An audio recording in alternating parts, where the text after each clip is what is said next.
And joining us this morning is Brandon Oliver as we'll talk a little bit more about some 401k stuff. Good morning, Brandon. Good morning, Mark. How are you? Good. How are you doing? I'm doing great, man. Well, you sent me a little note last night. We're going to talk about auto enrollment, and I got so excited. Oh, great. Yeah. I have an issue talking about auto enrollment with plan sponsors, and it always just kind of comes up, and we're really encouraging it just specifically because anything that can incentivize or get more people saving for their retirement, we think should at least be a serious conversation. Sure. We have a retirement crisis in this country.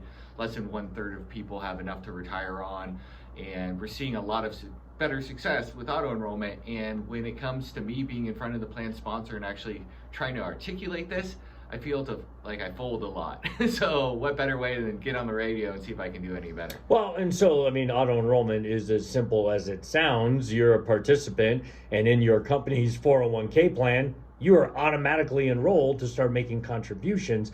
Now, people can opt out of that, and we're not necessarily trying to feature that part of it, but let's explain how it works from the get-go. Yeah, so typically in an employer-sponsored retirement plan, the employer will set up the plan, but all the participants will have to do is actually take an active step to enroll in the plan, meaning they have to go online and go through a 10-minute process to enroll in the plan, or they have to do a piece of paperwork. Maybe that's 10 pages, maybe that's 5 pages, and simply due to inertia, or maybe because that process is too long or too confusing, we have a lot of people not getting around to it. Auto enrollment is the exact opposite. So in an auto enrollment plan, employees are automatically enrolled to contribute at a certain amount of their salary each paycheck. So it doesn't require the employee to take action or to explicitly to consent to participate in the retirement plan. They just get the option to opt out of it. So the employer will decide what percentage of the employee's paycheck will automatically be placed into the retirement account or 401k. Typically this is around 3%. It used to be, it's creeping a lot. So now most rates we see employers going in at are closer to 6%. Good. And then also something you know about, the employer can also decide to add or not add automatic increases. So a lot of the plans that will have auto enrollment won't just automatically enroll the participant when they first get hired or the enrollment period comes around, but they'll also decide that every year your contribution to the 401k will increase, like an inflation increase. Yeah, no, and a lot of 401ks will offer that. I think it's a great way for participants to kind of sight unseen, Brandon, like get that bump, and before you know it, you'll be at that 10% or maybe even higher than that, and you'll thank yourself for doing this, because every year no one's going to put in their calendar, don't forget to increase your 401k contribution, right? It's just not going to happen. Yeah, they'll wait 5 years or 10 years, right? And when they finally have the capital, and what's a little easier is just slowly giving yourself that raise every year, and you won't really feel it. Right. For sure. All right. So let me ask you this. Who's using automatic enrollment these days? Are more and more companies adopting it? Yeah. So right now we have the most recent numbers show for at least 2018, we have about 73% of plans are using auto enrollment. Oh, wow. So rule of large numbers again, the majority of plans in the United States do have auto enrollment now. And that's up dramatically. Back in 08, 09, coming out of the financial crisis, we were probably only about 50% of the plans, and that was really polarized towards the larger plans. Now we're seeing this across the board, and the majority of plans have it. We are visiting with Brandon Oliver with Arcwood Consulting. This is the Arizona Benefits Specialist every Tuesday at 7:35 right here on Money Radio. A great in-depth look at 401ks and health plans and company benefits, HR, all the great stuff that goes on at Arcwood Consulting. So obviously, I guess it's safe to say it works, right? Because the participation rate has to be pretty high on these plans. Yeah, so does it work? That's the real question, right? Is what it all comes down to. Are people saving more for retirement?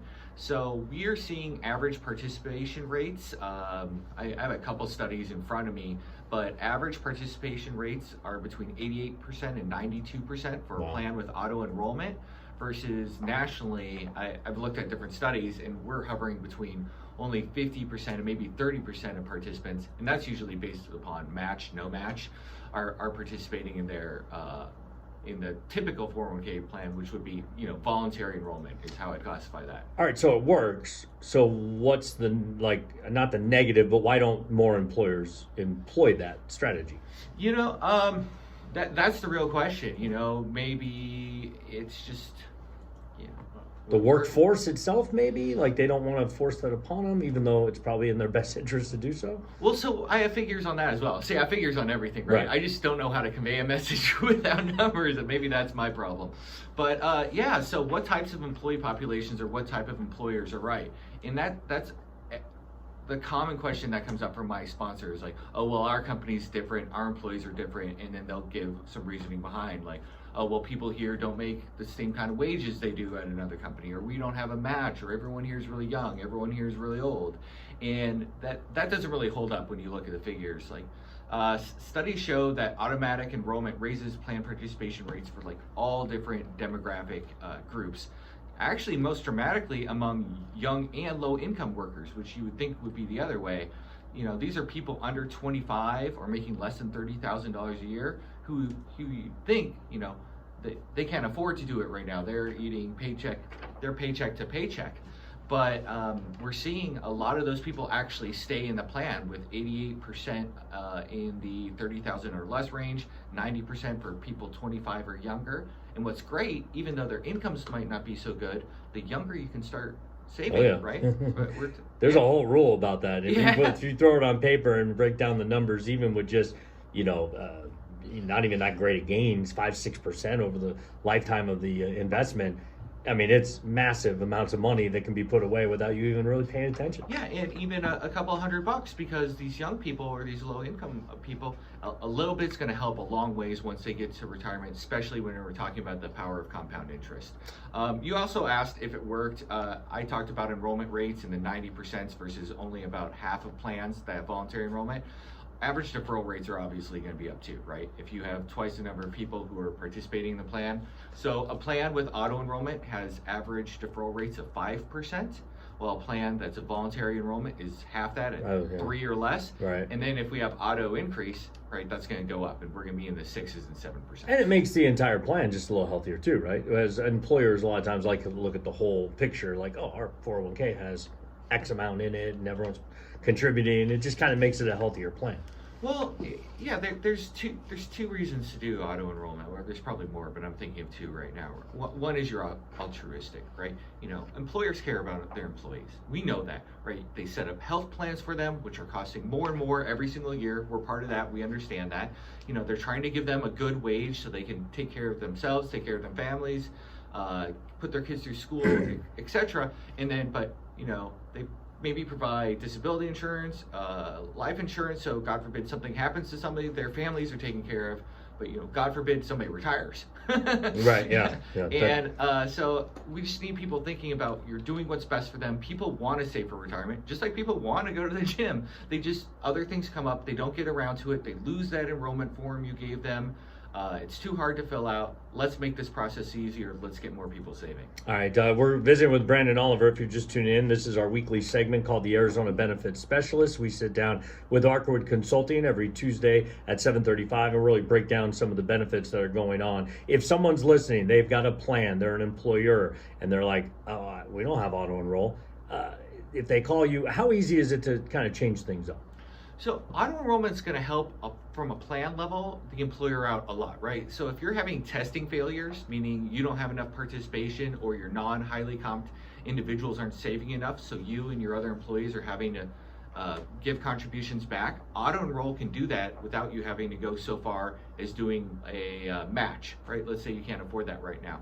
Also, auto enroll, the service really likes it. The DOL likes it, the IRS like it, and they give you a lot of benefits in your plan design if you set something like this up right away, such as like adding vesting into a safe harbor match. So auto enrollment is something I think everyone should be looking at, not just because I believe people need to be saving, but also can really help the plan out and make the plan a lot healthier. All right, before I let you go, what's the best way to reach out to Arcwood Consulting, whether it's HR services, the health employee benefits department, or in your department, the 401k? Maybe somebody else this month. I'm pretty busy. Are you busy? Okay. No, I'm kidding. I'm kidding. No. No, the main number is always the best way to get a hold of us, and that's 602-726-6282. And just depending on what you're calling about, just ask to talk to somebody in the retirement team, the group health benefits team, or if you need a little bit of help with HR, that's our other discipline. Brandon Oliver and Peter Rowe are investment advisory representatives offering advisory services through Arcwood Financial LLC, a registered investment advisory firm. Employee benefit consultants and brokers offering group insurance and self-funded employer-sponsored employee benefit plans through Arcwood Benefits Consulting Incorporated, and they offer human resources and business operation consulting through Arcwood HR. All three of those companies are independent companies. Arcwood Consulting does not offer legal, tax, or compliance advice. For questions or to request more information, please call them 602-726-6280 or email info@arcwood.com. That's ARCWOOD.com. Arcwood Consulting. Brandon, good stuff this morning as always, and we'll talk next Tuesday, okay? All right. Thank you, gentlemen. There you go. That's Brandon Oliver, our Arizona benefits specialist here on Money Radio. Boy, am I glad Veterans Day is over. I started thinking yesterday, and I got more depressed the more I thought, because it was several years ago. I was on active duty in the Air Force, and once a month I would go see the commanding officer, and I'd say, hey, I'm really getting frustrated. I mean, I'm just not getting to where I want to be. And he would say to me, hey, just be patient. One day, somebody will invent the airplane, and we'll be in good shape after that. Here's some celebrity birthdays, the last ones of the group today. Okay. We have this guy who was a